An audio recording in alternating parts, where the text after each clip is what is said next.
This Sunday, the rally and walk for equality in support of the Equal Rights Amendment is being held in Palo Alto. Back in 1923, the Equal Rights Amendment, designed to guarantee equal rights for women, was introduced to Congress. But due to opposition, not enough states ratified the amendment, so it did not become part of the Constitution. Just yesterday, the state of Nevada ratified the Equal Rights Amendment. Last month, Congresswoman Jackie Speier introduced legislation for California to do the same. Let's talk more about this and bring in Lisa Little, co-chair of the Northern California Rally and Walk for Equality. Thank you for being here, Lisa. Thank you. First, why the opposition? Must be still big business. It's really the insurance industry that is going to have to pay more for the benefits for pregnancy and leave, for contraception. We're arguing to keep that right now. Pro-life and pro-choice women are divided. There are some pro-choice or pro-life who still want equal rights. It really is a bipartisan issue. We really believe that this is across the board. The vast majority of people want equal rights for women, and we're the only modern democracy in the whole world to not have equal rights for our women. Do you find there's been a newfound political involvement in women across the country, say in the last year or so? Yeah. Definitely. Where do you put your finger on that? I think, well, we were starting this movement last year before the election, thinking that with Hillary that would give us even more support to get this finally done after 45 years, or really almost 100 years, as you said. But I think that just the realization that we're still not there, that we're still making less money, we're still not getting the full benefits, we're still seeing a lot of violence against women, so the Violence Against Women Act is being weakened. Title IX is now getting attacked as well.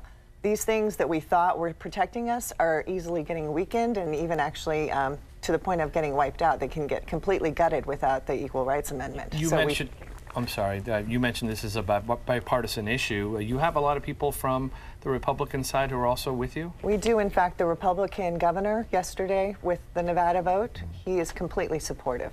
So this has always been with Republican co-sponsors along the way. And this Equal Rights Amendment has actually come to Congress every year since 1982. It just gets tabled each time. We're one of 7 countries in CEDAW, which is the Convention for Discrimination Against Women worldwide. We're one of 7 nations. That's including Iran, Somalia. We're the only industrialized one not to ratify that convention for the UN. And that's because I think they're still not ready to embrace the ERA. So we're here to let... Yeah. A lot of what I read about the ERA, it made me think of the fact that this word feminist has become very divisive, and there are men and women who say, oh, I wouldn't say I'm a feminist. Why do you think that word feminist has taken on such a divisive tone, perhaps as of late? It doesn't mean women ahead of men, from what I understand. It means women on par with men. Right, definitely on par. I mean, women's rights are human rights, and we're not talking about getting any more advantages than men. We just want to come to the table at the same level. And I don't think that feminism is actually being negative anymore.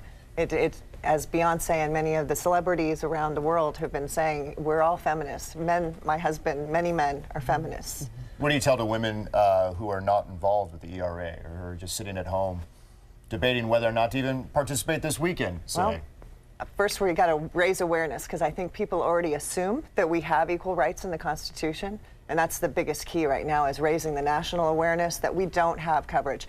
The ERA, without it, it's on a state-by-state and law-by-law basis that things can get ripped out from under us. What about, before we go, what about the event? I want to make sure you talk about it on Sunday. Yeah, it should be a great rally. We're starting at 8:30 for registration, and 9:30 we've got Congresswoman Jackie Speier there to really explain fully what the amendment is and why we need it, why it's so critical.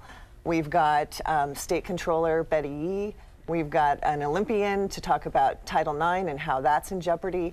We've got a whole array of people speaking, and then we're going to walk up to basically where Stanford borders on Embarcadero and come back. And it should be a great event with, men, women, children, grandparents. We've got all ages. Everyone's going to be there to help rally and really raise the awareness, because we see that now Nevada has one. And we only need 2 states to go, and it's really time. Let's get the rain out of here and make sure it's sunshine for you on that day. The Rally and Walk for Equality, again, being held Sunday at Rinconada Park there in Palo Alto. Check-in begins at 8:30 in the morning. The rally begins an hour later, and the walk is set to begin at 10:30. Lisa Little, thank you again. Appreciate you taking the time.